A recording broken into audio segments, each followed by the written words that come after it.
Making headlines first at 9. Assuring copies for reference, Presidential Secretariat says copies of Bond Inquiry report will be made available for parliamentarians tomorrow, facilitating a debate on the matter. Following the guidelines, Central Bank of Sri Lanka clarifies it will focus on government securities and EPF operations during forensic audit. Working for reconciliation, Prime Minister Ranil Wickremesinghe asserts his commitment to a political solution during celebrations also participated by opposition leader. This is the first time such a measure has been taken since independence. For me, it's a good omen.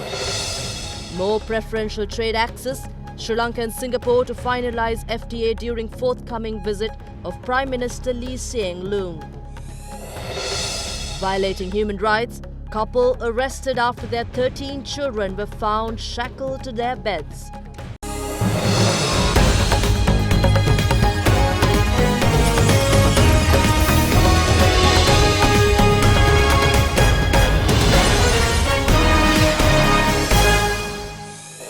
Good evening with news and developments from across Sri Lanka and around the world. Joining you on Other Derana 24/7 first at 9.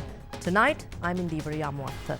We start off with a statement issued by the Central Bank today. The Central Bank clarified that the audit, as proposed in the report of the Monetary Board on January 11th, pertaining to the recommendations of the Commission of Inquiry that probed central bank bond issuances, will focus on government securities and EPF operations during the period from 2008 to 2014. The Central Bank added that the audit will be conducted by an external party. Issuing a statement today, the Central Bank of Sri Lanka said there has been a call for an immediate statement from the Central Bank on whether there have been any irregularities in the issuance of government securities during the period from 2008 to 2014. Following the study of the recommendations in the report produced by the Presidential Commission of Inquiry that probed CBSL bond issuances during the period from the 1st of February 2015 to the 31st of March 2016, the Monetary Board of the Central Bank issued a statement on the 11th of this month explaining measures already implemented by CBSL pertaining to the recommendations in the report, while also outlining measures that are to be implemented. Central Bank said today in its latest statement that attention is thereby drawn to the earlier statement issued by the Monetary Board on January 11th, wherein the last paragraph of the statement indicates that a forensic audit would be conducted. The January 11th statement of the Monetary Board outlined that Central Bank will initiate measures to carry out forensic audits in relation to the issuance of Treasury bonds during the period from 2008 to 2014 and the Treasury bond auctions held in March of 2016. In response to calls for an immediate statement regarding such an audit, Central Bank today confirmed in its statement that the audit will be conducted by an external party focusing on government securities and EPF operations during the period from 2008 to 2014, but it is not appropriate to make any statement in this regard prior to the conclusion of the forensic audit. And the Presidential Secretariat today announced that copies of the report by the Commission of Inquiry into bond issuances will be made available in Parliament tomorrow. Speaker Karu Jayasuriya recently informed the Secretary to the President, Austin Fernando, to make sure that all parliamentarians receive a copy of the report so as to enable a debate on the matter in Parliament. Several parties requested a parliamentary debate from the Speaker when the report of the inquiry into the controversial central bond issuances was handed over to President Maithripala Sirisena. Accordingly, the Parliament was convened on the 10th of January for a special session. However, the report was not tabled in Parliament. Prime Minister Ranil Wickremesinghe in the meantime went on to make a special statement, and that led to a tense situation in Parliament on the day. Later, Speaker Karu Jayasuriya called a party leaders meeting and informed MPs that the President's Secretary had assured that he will provide copies of the report by January 17.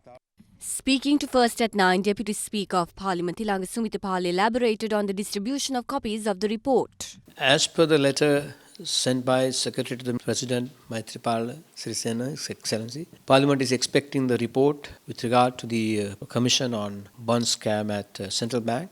Once Parliament receives a copy of the report tomorrow, Speaker has ordered them to be circulate among the 225 members and table for every member to have a look at it on the 23rd onwards. That is as per the decision made by the party leaders at the last meeting. Speaker Karu Jayasuriya is intent to open the parliament on the 23rd, and before parliament he is willing to call for a party leaders meeting and decide with regard to the debate and agenda items of the week and allow 225 members to read and study the report.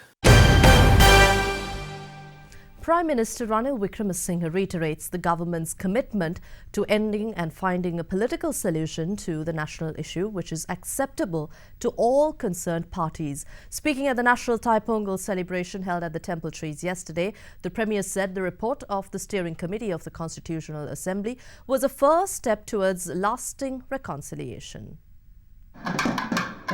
The National Thai Pongal Day celebrations were held at the Temple Trees yesterday under the patronage of the Prime Minister Ranil Wickremesinghe. The leader of the opposition, R. Sambandhan too, was present at the occasion.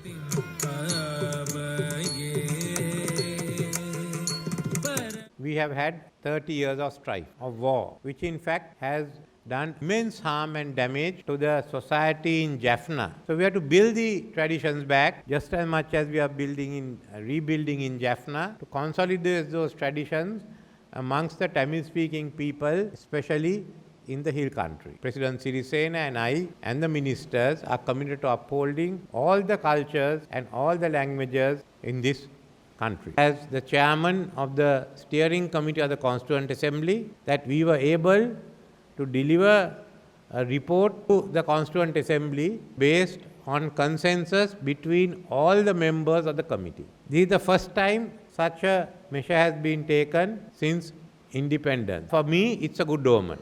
So I have done my best to ensure the report has been tabled and is done without disagreement among the members. But we have included some options, and it requires serious study by the members to find a political solution acceptable to all. What we are doing now is to build a climate to move towards the political solution. So we are also to focus on rebuilding the shattered economy of the northern province and part of the eastern province. So once these present elections are over, let us focus on building that consensus which will enable us to move forward. The Ministry of Foreign Affairs says Singaporean Prime Minister and Indonesian President are scheduled to pay official visits to Sri Lanka next week. They will arrive upon the invitations of Sri Lankan President Maithripala Sirisena. Singaporean Prime Minister Lee Hsien Loong will arrive in the island on the 22nd of January, and the Indonesian President Joko Widodo will arrive in Sri Lanka on the 25th. The Singaporean Prime Minister's visit will signify the signing of free trade agreement between Sri Lanka and Singapore. The two heads of state are also scheduled to call upon President Maithripala Sirisena and Prime Minister Ranil Wickremesinghe during their visits. And visiting Indian Union Minister of Law and Justice and Electronic and Information Technology, Ravi Shankar Prasad says India considers it a priority to create more opportunity in Sri Lanka for information technology development projects through India's IT and e-governance initiative. The Indian Union Minister said this addressing reporters following a meeting with the Southern Province Governor Hemakumara Nanakara this morning. Indian Union Minister for Law and Justice and Electronic and Information Technology, Ravi Shankar Prasad, and his delegation toured the Southern Province today and later met with Governor of Southern Province, Hemakumara Nanakara. And we have also set up a pilot project to link up many universities of Sri Lanka by National Knowledge Network. We in India are promoting digital technology in a very big way to empower the life of common people. The Prime Minister of India, Narendra Modi, has given the same direction that what we are doing for India, we must also help assist Sri Lanka as well. We want to create opportunity for Sri Lanka so that more and more people of Sri Lanka get employment. What is our experience?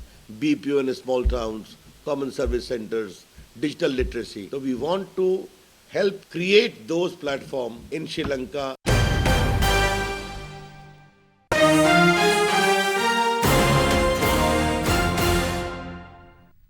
In your election segment tonight, the JVP emphasizes that all other fraudulent activities must not be concealed by focusing only on the controversial bond issue.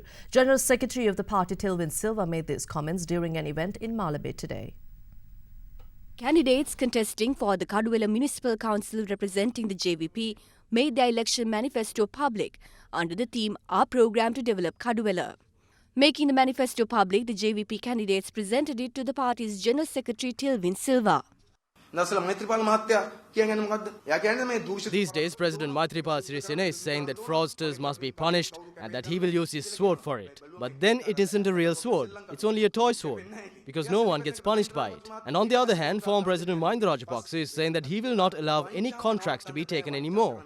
He's using the word anymore, which means things were happening before. Fraudulent activities cannot be stopped by fraudsters, or thieves cannot be caught by thieves. The most talked about subject these days is this bond issue. Even if we accept that the action must be taken against all those who are responsible because everything was revealed in this case. We even have the report, but what are they doing now? They are playing hide and seek. This investigation was made public. And why are they hiding this report now? Remember how the commission to investigate and inquire into serious acts of fraud was appointed? We presented 34 completed files. No one, including us and the president, remember about these files anymore. This bond file is on top of the Presifac files now. Bond file will also be concealed if there's going to be a new file.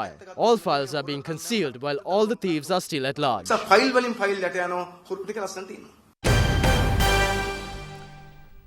President Mahinda Rajapaksa accuses the government of using members of the SLFP to violate Bandaranaike principles of the party. The former president made this comment at a campaign rally in Malabar yesterday. Sri Lanka Podu Jana Perumuna organised another campaign rally in line with the upcoming local government election in Arangala area in Malabar yesterday. Susil Premajayantha would have never won the general election if he hadn't asked people to support him. Yes, we made that mistake. But Premajayantha will not have a political future in Kaduwela anymore. He still has time to join us if he wants to. It was our government that united the country with support from the tri-forces. Now they are trying to say it was their effort. There's this one lady who says she finished 2/3 of the war and that all Mahinda did was finish the rest of it. I wouldn't react to her comment, but the problem is that today's SLFP doesn't follow the Bandaranaike principles anymore. They follow Chandrika Kumaratunga Bandaranaike's principles. That's where the party went wrong. Mr. Bandaranaike never sold ports. He only vested them with the public. These are the things that happened under Chandrika's, Ranil's and Sirisena's rule. The UNP undermines the SLFP in the government. These SLFP members get scolded by Prime Minister Wickramasinghe. And then he scolds me because he cannot bash Ranil for it. Shouldn't he take it up directly with Ranil? On the 10th of February, we have a chance to correct the mistake made on the 8th of January 2015. Don't forget to cast your vote to the flower bud.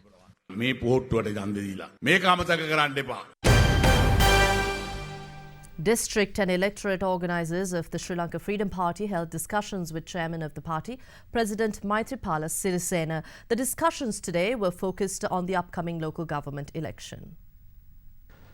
Politicians representing the party expressed views after the meeting held at the SLFP head office in Colombo yesterday. President advised all organisers to work closely with the public. We will take all efforts to secure the win.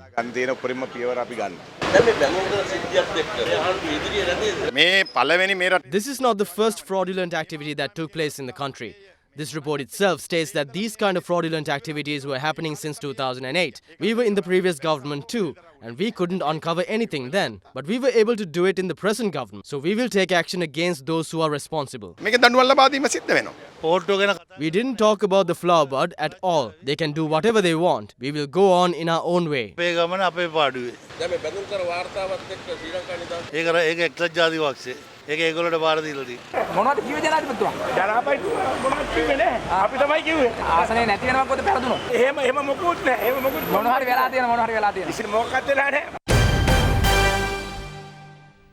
The Court of Appeal decided to take up for hearing the petitions on the rejections of nomination lists for 14 local government institutions, including the Maharagama Urban Council, on the 19th of January, that is this Friday. According to the other Derana reporter, the ruling was announced when the petition was taken up in the Court of Appeal today. Several political parties, including Sri Lanka Podujana Peramuna and United National Freedom Front, filed petitions against the rejection of nominations in 14 local government bodies, including Maragama Urban Council. The petitions were taken up by a bench of judges, including Chairman of the Court of Appeal, Preeti Padman Surasena, and Shiran Gunaratna, and they decided to take the petitions into consideration on the 19th of this month. In the meantime, the election monitoring bodies expressed views on the upcoming elections. Election violence were reported from the north and the east for last 3 days continuously, especially in the eastern coastal parts of the country is continuously reporting election violence, and that tradition has continuing in these elections. In Mannar, once again we saw that the aggressiveness with the political parties. And different views were expressed by politicians of both the governing party as well as the opposition on the current political issues today as well. Mahinda Rajapaksa changed the constitutional amendment which allowed a president to rule only for 2 terms. When we took over power on January 8, 2015, we changed it so that a president can only be in power for 2 terms. No matter how many tricks he plays, Mahinda Rajapaksa will not be able to become president again. As soon as he came, he said Mahinda Rajapaksa cannot become the president again. Remember, this won't be a problem because there is a leader who helped Mahinda end the 30-year-long war, and that is Gotabaya Rajapaksa. He will be our candidate for next year's presidential election. We won't allow the Rajapakshas to come to power again. Basil, Gotabaya and Namal will be taken to courts for their fraudulent activities, and we, within 6 months, will establish a UNP government. Amidst allegations levelled against the UNP, member of the Footnote gang, Sujiva Senasinghe, voices a host of threats to the country. If the UNP secures their win in most of the Pradesh Sabhas during this election, we will demand Prime Minister Ranil Wickremesinghe to establish an all-UNP government. Prime Minister Ranil Wickremesinghe didn't think anything will be revealed when they brought their Singaporean friend and stole money from our bank. Do you know what the UNP members have now? All we have to do is to restrain the 2 sides. The best way to do that is to not cast a vote for them. I firmly believe that the 2 of them are openly fighting to deceive us.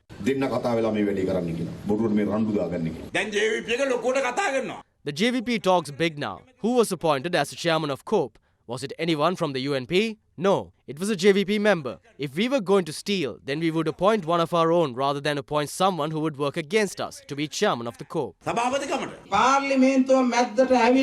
Ranil Wickremesinghe sat quietly like a saint after these people threw books at him, screaming Ranil is a thief, Ranil is a thief, then our people would say Ranil didn't even say anything back to these people.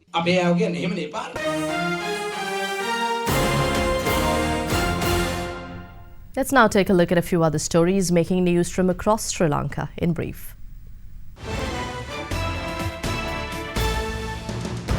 A cannabis cultivation was raided last night by officers attached to the Toxic Drug Raids Unit of Tangol.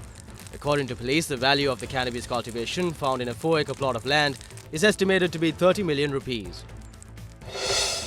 Reports state that a fire that erupted this morning had destroyed a liquor shop in Telagapatha. Heavy traffic was reported in the area as a result. Employees and officers of the Colonava Urban Council engaged in a protest this morning. The protest was held because the assailants who attacked a driver attached to the Urban Council have still not been brought to justice. The body of the 14-year-old girl who was gang raped in Margama Thisamaramaya and succumbed to complications after an attempted suicide was taken to her house last evening. Our reporters said the neighbors were seen to have hoisted black flags to oppose the incident. You are watching Sri Lanka's award-winning news channel, Other Derana 24/7.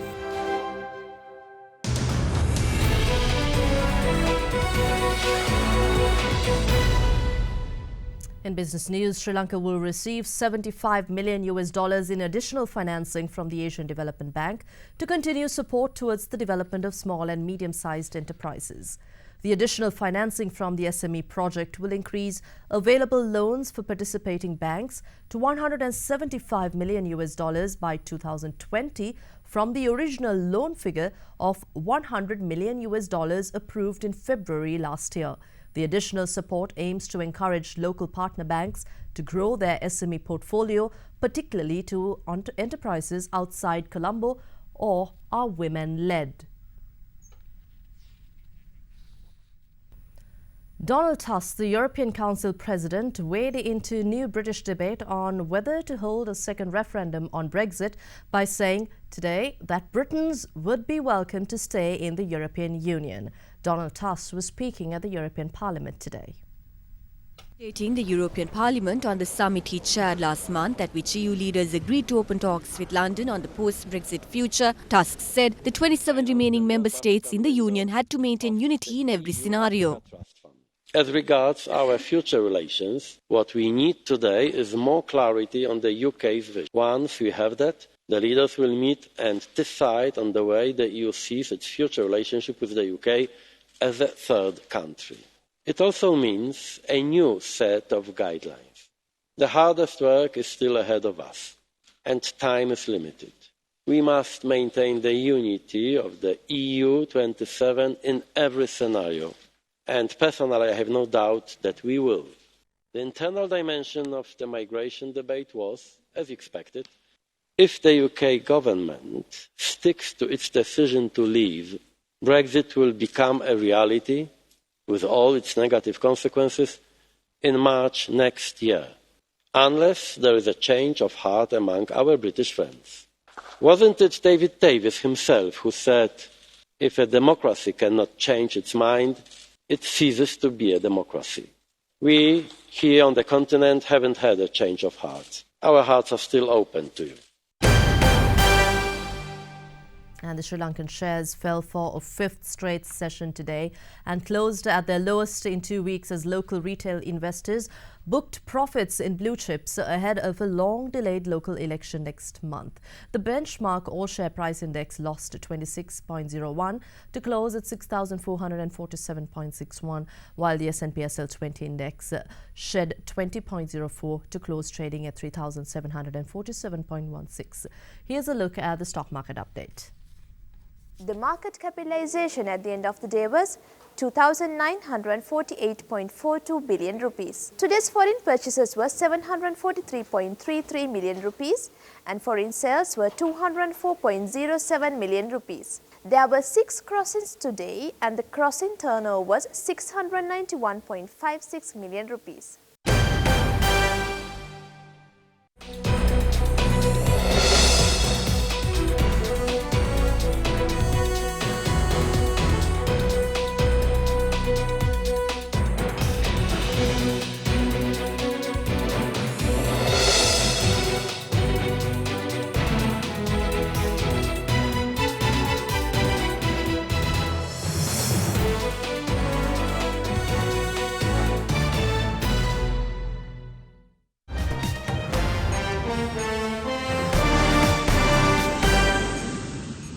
And in news overseas, US President Donald Trump yesterday blamed Senator Dick Durbin for blowing up talks on a deal to help immigrants brought to the country illegally as children and said the Democratic lawmaker misrepresented his comments about Haiti and African countries. Trump is accused of making a derogatory reference to African nations last week, which sparked outrage across the world, with the African Union demanding an apology. Senator Dick Durbin said Trump used a degrading term when speaking about Haiti and African countries during the meeting about immigration policy at the White House last week. Taking to Twitter, Trump said Senator Dickie Durbin totally misrepresented what was said at the DACA meeting, referring to the Deferred Action for Childhood Arrivals program that gave legal protection to the young immigrants known as Dreamers. He added deals can't get made when there is no trust. Durbin blew DACA and is hurting our military. Durbin, however, who has been one of the lead senators in the efforts to protect Dreamers, stood by his account of the meeting. A California couple has been charged with torture after police rescued their 13 malnourished children from a home where some of them had been chained to beds. Neighbours yesterday described the family as shut-ins who shunned social contact. Police made the discovery after a 17-year-old girl escaped the house in Perry, about 113 kilometers east of Los Angeles, and used a mobile phone she had found in the house to call them.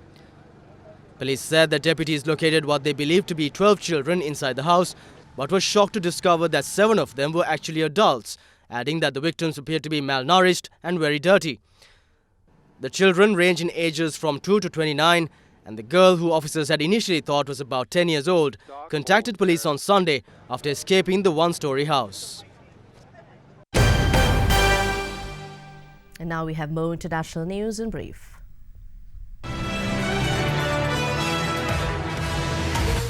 Pope Francis arrived in Chile yesterday on a 3-day visit overshadowed by child sexual abuse accusations against almost 80 members of the Chilean clergy. Some priests have been convicted by the Vatican court, but protests against an alleged cover-up are expected during the pontiff's visit. The highlight of the Pope's visit will be on the open-air mass at the capital Santiago, which will be held later today. An Israeli boy whose parents were killed in the 2008 Mumbai terror attacks has returned to the Indian city for the first time as part of a delegation. 11-year-old Moshe Holzberg will be present as Israeli Prime Minister Benjamin Netanyahu opens a memorial for the victims of the attack when he arrives on the 18th on an official visit to the country. A motorway bridge under construction in Colombia has collapsed, killing at least 9 workers and injuring 5 others. Footage from the scene show a large part of the 450-meter-long bridge lying in the ravine below. The unusual sight of a wallaby bouncing across the Sydney Harbour Bridge surprised early morning motorists. Police said the 13-kilogram swamp wallaby, also known as the black wallaby, may have come from a golf course about 3 kilometers from the bridge. You are watching Sri Lanka's award-winning news channel, Other Derana 24/7.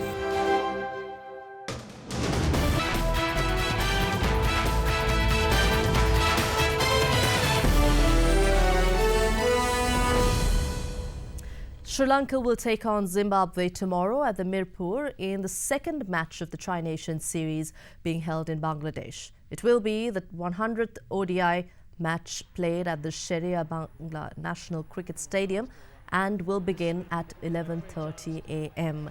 You can stream the match live on Glue, an online media platform of the Derana Media Network. You can log on to www.glue.tv or download the mobile app on your mobile phones. And in tennis, the first round matches of this year's Australian Open are now complete, with the likes of Roger Federer and Rafael Nadal safely navigating their way into the second round. They were also wins for home favourite Nick Kyrgios and Russian Maria Sharapova, who is returning from a drug ban and continues to divide opinion on her return to the circuit, despite the ruling clearly stating that her use of banned substances was not intentional. World number 1 Rafael Nadal, playing his first competitive match of the year, hit top form as he cruised to a 6-1, 6-1, 6-1 win over Victor Estrella Burgos of the Dominican Republic at the Australian Open yesterday. Meanwhile, world number 3 Grigor Dimitrov of Bulgaria fired 21 winners to claim a 6-3, 6-2, 6-1 victory over Austrian Denis Novak in the first round. But 8th seed Jack Sock, the highest-ranked US player in the men's draw, slipped to a 6-1, 7-6, 5-7, 6-3 defeat to 41st-ranked Yuichi Sugita. Former champion. You are watching Sri Lanka's premier news channel, Other Derana 24/7. Let's cross over to the Weather Centre for your forecast in the next 24 hours.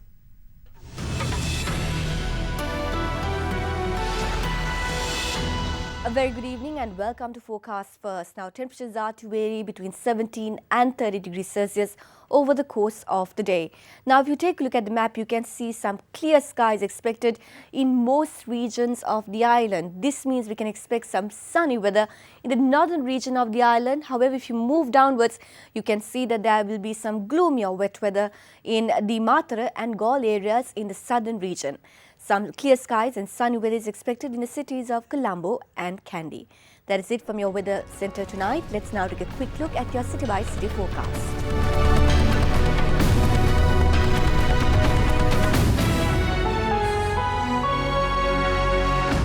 You are watching Sri Lanka's #1 news channel, Other Derana 24/7. And that's all the news on Other Derana 24/7 first at 9. But as usual, we'd like to leave you with some great visuals. We'd like to take you through some spectacular visuals of an art exhibition which was held in Jaila for 2 days under the theme Mayam Natisayam. All of the displayed art were made using only raw material, and the theme says it all: art in its raw form. 300 paintings from 42 artists were displayed at the exhibition. Enjoy these visuals. Have a pleasant evening. Good night. Bringing you the news and information 24 hours a day. This is Sri Lanka's premier news channel, Other Derana 24/7.